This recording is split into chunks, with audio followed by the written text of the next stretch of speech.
Your Majesty, thank you so much for sitting down with us. Thank you. It's an absolute pleasure. It's wonderful to talk with you, particularly now when there has been so much conversation and debate in America in particular about the Muslim faith, about Islam. I want to start there. First, give us your reaction to what has taken place with regards to ISIS and ISIS terrorizing the West and the world.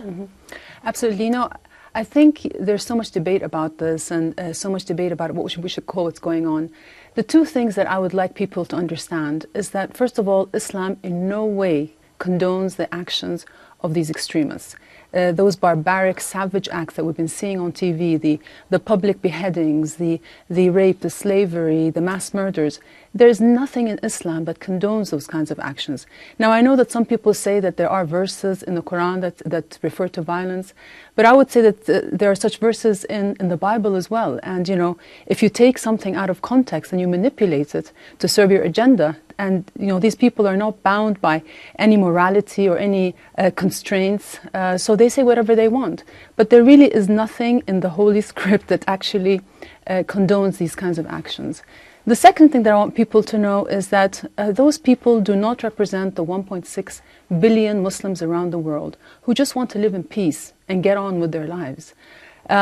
So as a Muslim community, although we have to all stand up and confront them aggressively, at the same time, we can't bear responsibility collectively for their actions. And, you know, looking around the world, it's kind of unsettling to see how much people associate Islam with hate and violence. And, you know, these people, when they commit such atrocious acts and they attribute them to Islam, it provokes a feeling of mistrust. And that's something that we don't need. And I sometimes think that mistrust and marginalizations feeds of each other. So if you have a group that are feeling like they're walled off from the rest of the population, then suspicion and intolerance grows on both sides. So that's, you know, sometimes you feel there is Islamophobia, but I want people to remember that these groups have killed more Muslims than non-Muslims, and they've targeted more Muslim cities than they have targets in the West. So, for example, like 10 years ago, they targeted 3 hotels in Jordan and killed dozens. And we see every day countries like Egypt and Tunisia and Libya reeling under the threat of those extremists. So, you know, they are operating under the false banner of Islam. They are nothing to do with faith and everything to do with fanaticism.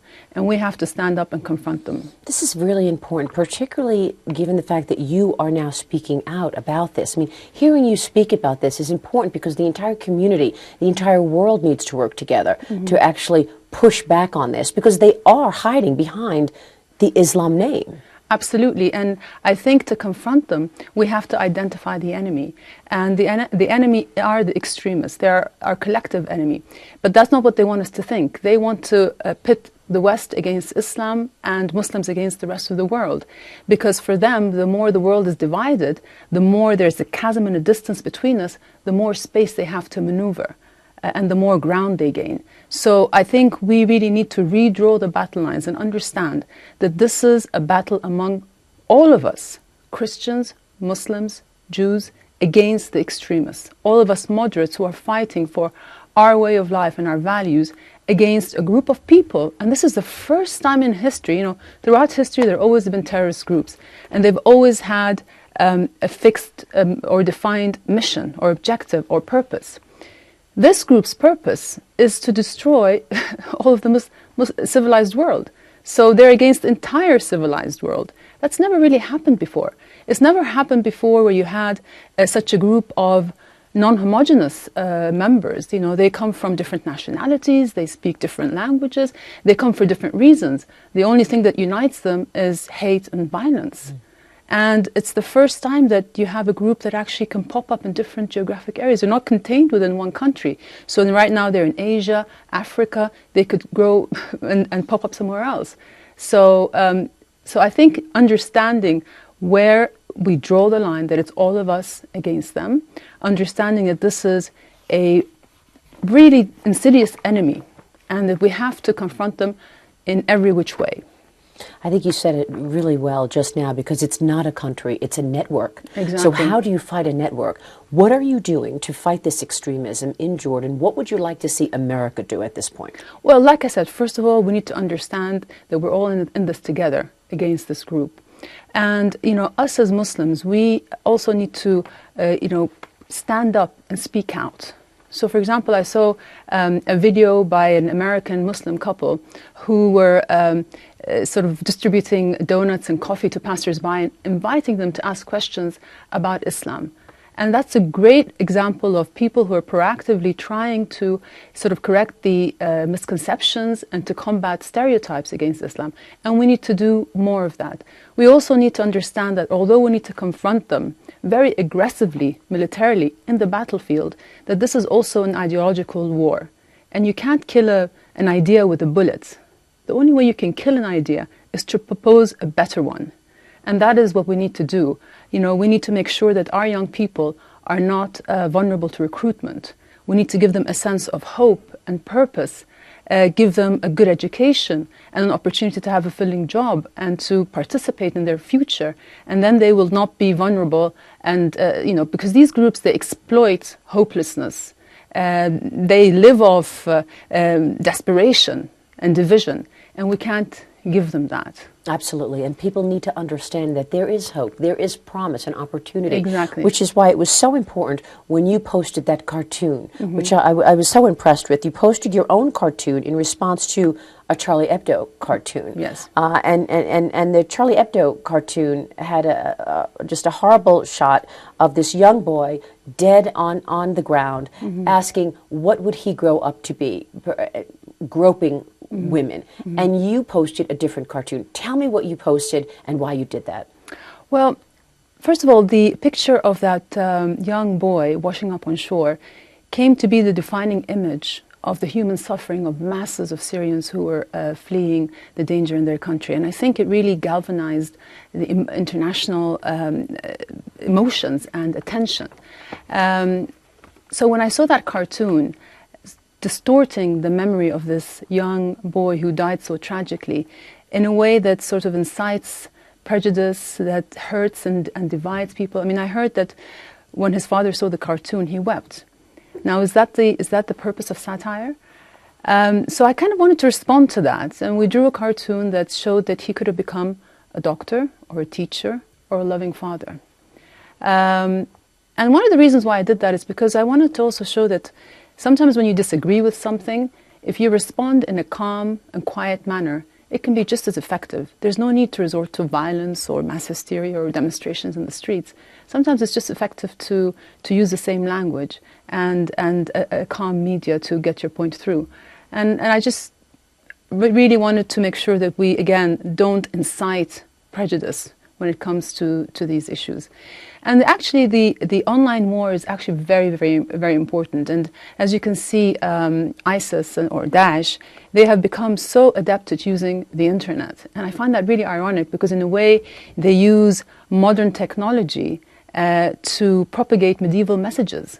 Right. And they use the very media that was created to connect us to actually divide the world. So we need to offer a counter-narrative. We need to have the private sector join this battle. We need to recruit young people who speak the language of the internet to offer a counter-narrative and to expose them for who they truly are. A group of people who are outlaws, who are morally bankrupt, who have no faith, and who have nothing to offer except, and that's why they resort to fear, because they have nothing really to offer. This is very important because right now there's a debate going on in terms of technology companies. What should technology companies do in terms of tracking the bad guys, ISIS, other terrorists? And what you're saying is we need to ensure that we're putting out the right content to offset the content that they're putting out. Absolutely. We have to expose them for who they truly are, and we have to be proactive in that. And you know, the internet was very effective in trying to fight child pornography and issues like that. So we have to use the same kind of strategy to fight this menace, which is threatening the entire international community. And non-state actors like ISIS are much more nimble at using technology and adapting than state institutions. So that's why we need to have the private sector, we need to have young people who can just help us to identify the credible voices and amplify them and expose these people for who they are. So, which brings me to the Syrian refugee crisis and tragedy. Jordan has taken in many refugees, more than 1 million? 1.3 million. And you said earlier that's 20% of the population. Absolutely. Yeah. This is amazing. What are you doing in terms of bringing these refugees in and ensuring that they have a proper life, to understand there is hope, there is optimism, and get the services that they need to actually not become radicalized and not go the wrong direction? You're right. We have 1.3, and that's 20% of our population, and 90% of them do not live in camps. They actually live in our towns and cities, which has placed a tremendous amount of pressure on our infrastructure, both social and physical, on our economy.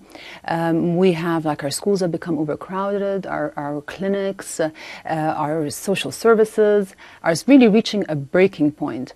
And Jordanians have really shown a lot of largeness of heart and hospitality and generosity.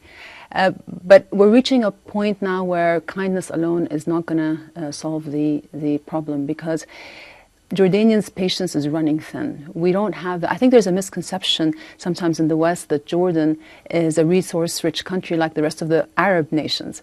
We're not. We import most of our energy needs, and we weren't in a very good economic situation before the crisis.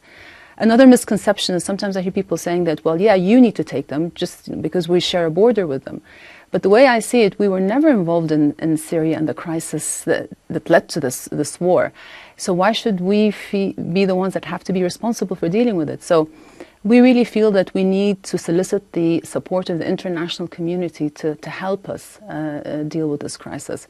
We need to provide the services for the refugees, but also build resilience within Jordan itself. What about the idea of creating a safe haven on the border of Syria for the refugees, which is something that is being talked about in the U.S. right now? Well, you know, the most important thing that we need to secure is a ceasefire in Syria, so that the political process can start moving. With regards to having a safe haven, it's difficult to have that if there is no ceasefire. In the meantime, one of the reasons for this raging debate, certainly in America, is because there are reports and people believe that ISIS has in fact infiltrated the Syrian refugee flow. And then we see the event in Cologne, Germany, where you know, those women were attacked by 1,000 men who they believe to be Syrian refugees. What do you say to those people who say, look, I understand we want to be taking them in, but how can we, knowing all of this? You know, what happened in Cologne is reprehensible. I mean, it was a despicable, unacceptable act. And I hope that the perpetrators of those actions will be brought to justice. And my heart goes out to all the women who had to experience that. And to really any woman in the world who experiences violence, because I think everywhere in the world where there's so much more to do to protect women against such crimes. But at the same time, what doubles the effect of what they did is that not only did they hurt these women, but they tarnished the reputation of all of the other Syrian refugees who, as we've all seen, have taken treacherous journeys, risked their lives and the lives of their children on flimsy rubber boats just to seek some kind of safe haven, because what they're escaping is so much worse. And they didn't do all of that just so they can go and break the law in another country. And the German leadership and people have shown tremendous compassion and courage in dealing with this crisis. But what I find heartening is a lot of the Syrian refugees themselves have participated in protests against what happened in Cologne. They've condemned them. And we can't judge all of the Syrian refugees based on the actions of those people, because the vast majority of them really want nothing more than just to escape the tragedy that they have witnessed and to bring some kind of safety to themselves and their children. And when we talk about how many of them have been infiltrated, I think we need a lot of vetting, a lot of screening, but to just assume that all of them are terrorists is also depriving the vast majority of hope. And I think there's nothing more dangerous in the world than depriving people of hope, because that's what makes them vulnerable. And that's what can make them exploited by people with bad intentions. What is the sentiment of the people in Jordan to America right now? How do people feel about America? I mean, you know, there's a debate certainly about the strategy as it relates to our foreign policy because of drawing a red line and not following in Syria, not supporting Egypt, and then pulling out of Iraq. So that's sort of in the backdrop. And then there was this whole conversation about the Muslim faith. So I ask you what people are saying. Well, I think people are not very clear about what the strategy of the U.S. is in the Middle East.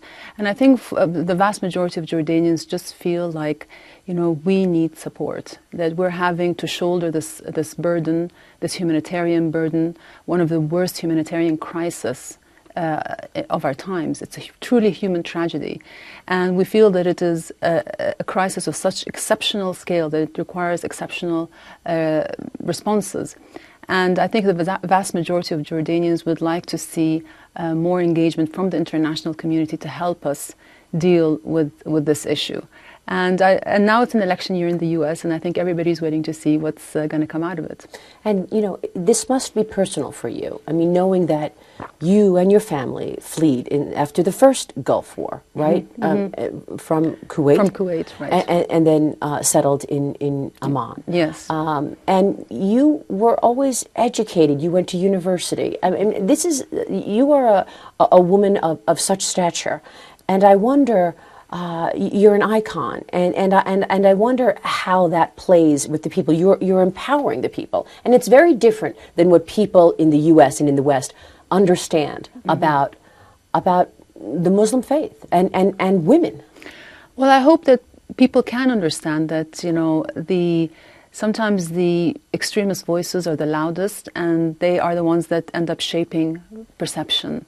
And, you know, certainly we're seeing that people like Daesh have succeeded in, you know, creating global perceptions and creating the dominant narrative in the world against Islam.